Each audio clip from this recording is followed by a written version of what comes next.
Long ago, in a small countryside village, there lived a hard-working capseller named Thomas. Every single week, he walked miles from his quiet village to the busy town market, carrying a large basket full of colorful caps on his head. Red, blue, yellow, green, his caps were famous. People waited just to buy from him. The journey was long and exhausting, especially under the burning sun. And halfway along the road stood a giant tree with wide branches and deep shade. That tree was Thomas's favorite resting spot. Every time he passed by, he would sit beneath it, eat his lunch, and take a short nap before continuing his journey. But Thomas didn't know one important thing. That tree belonged to a group of extremely mischievous monkeys. One hot afternoon, Thomas reached the tree, feeling more tired than usual. His feet were sore, his shoulders ached, and the sun felt like fire on his skin. Just a few minutes of rest, he muttered, setting down his basket.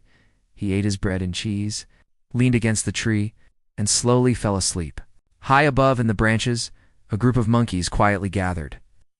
Their eyes glittered as they saw the bright caps in the basket. Like tiny thieves, they crept down without a sound. One by one, they grabbed the caps and placed them on their own heads. Within minutes, the monkeys sat proudly on the branches, each wearing a colorful cap like a royal crown. When Thomas woke up, his heart nearly stopped. My caps. Where are my caps? Then he looked up and froze. Dozens of monkeys stared down at him, wearing his caps and chattering loudly. He panicked. If I lose these, my family won't eat tonight. He tried yelling. He tried waving. He even tried throwing stones.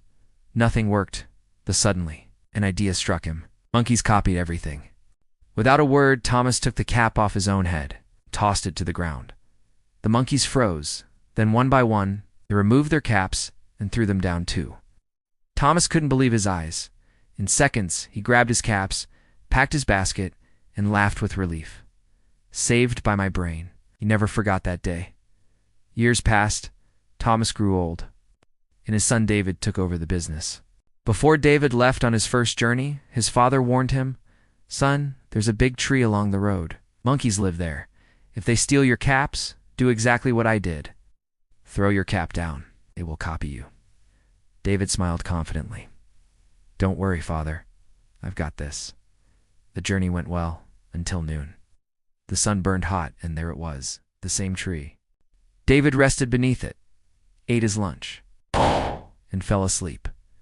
Moments later, the monkeys returned, caps taken, hats worn, and laughter filled the branches.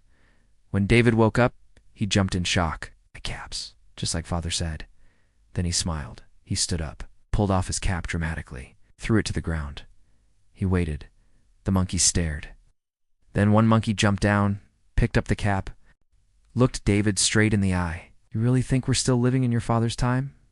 The monkeys burst into laughter. Another monkey shouted, "Our fathers taught us your father's trick, but oh, you our fathers taught us something better." The monkey placed the cap proudly back on his head. David stood frozen. Wait, what this time? Trick didn't work. Those monkeys had learned. They had evolved. David sat down slowly, realizing the truth.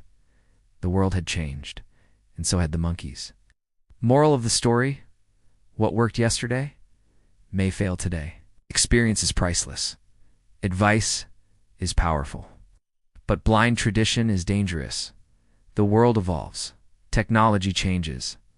People grow smarter. And if we don't grow with it, we fall behind. Life doesn't reward those who live in the past. It rewards those who observe, adapt, and think differently. The smartest person is not the one who knows old tricks, but the one who learns new ones.